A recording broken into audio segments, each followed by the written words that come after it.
Burkina Faso is a land woven from stories told by firelight. Legends of earth spirits, watchful ancestors, and warnings carried on the wind.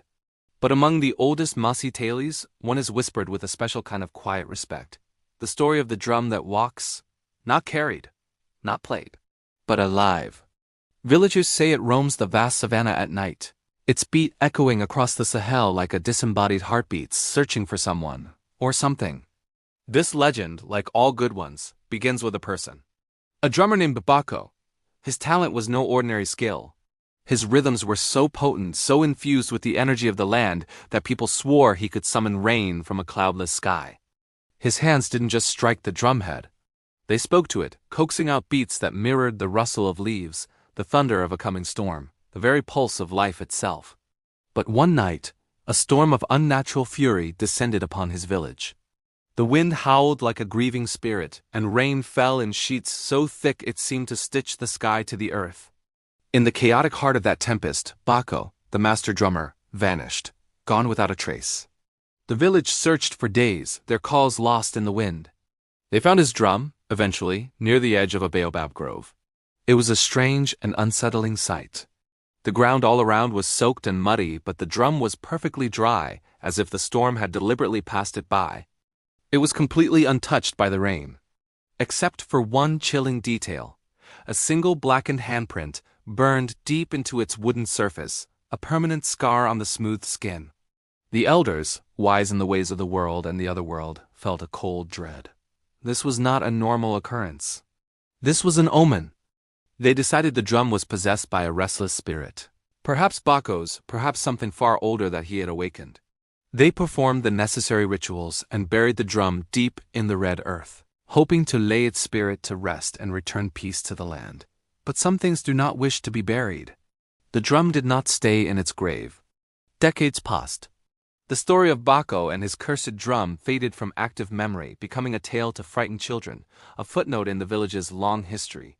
Until a young herder named Amadou unwittingly walked into the legend. It was a typical evening. Amadou was guiding his cattle home as the sun bled orange and purple across the horizon. The tall savanna grass swayed gently, and the air was cooling. That's when he heard it, a drumbeat.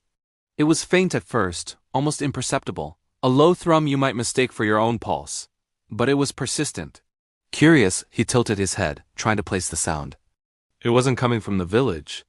It seemed to rise from the ground itself, pounding like a giant heart buried just beneath the soil. He was a young man, full of the casual bravery of youth. Instead of turning away, he was drawn toward the sound. He left his cattle to graze and followed the hypnotic rhythm.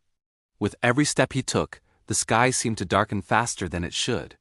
The gentle evening breeze died completely, and an unnatural, heavy silence fell over the savanna. The only sound left in the world was that drumbeat, growing louder, closer, more insistent. It was no longer just a sound he heard with his ears. It was a vibration he felt in his bones, echoing inside his chest until his own heartbeat struggled to keep up. He pushed through a thicket of acacia trees and stepped into a small, secluded clearing, and then he froze. His blood ran cold. There it was.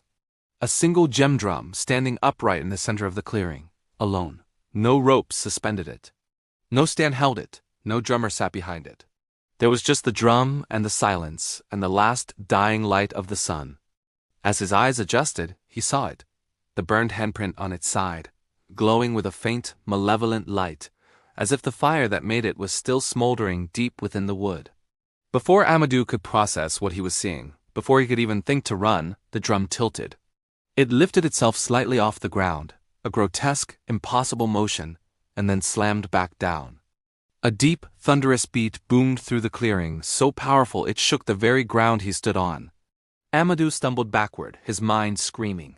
Then the drum turned. Slowly, deliberately, it pivoted on its base to face him, as if it had eyes, as if it had seen him. The scorched handprint seemed to spread, its blackened fingers branching out across the wood like dark veins, growing and pulsing with a life of their own. And then the drum took a step. A short, jarring hop, then another. It began moving toward him, maintaining a perfect, horrifying rhythm.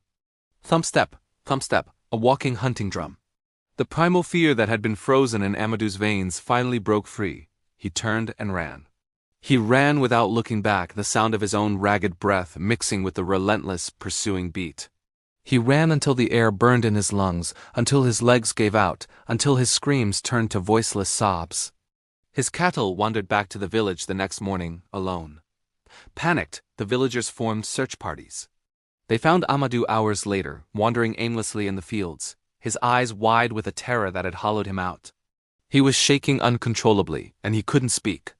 The words were trapped behind the horror he'd witnessed. All he could do, all his body would let him do, was tap his fingers rhythmically against his leg, over and over again, mimicking the beat of the drum that had hunted him through the night. To this day, the people of the Sahel say that on certain quiet nights, when the moon is just right and the wind holds its breath, the drum still walks. It roams the tall grass, its beat a lonely, hungry pulse in the darkness, forever searching. Searching for someone who listens for just a moment too long. If this rhythm followed you into the dark, don't leave yet. Tap like, drop your country for the next tale, and subscribe. There are older spirits waiting in the next story.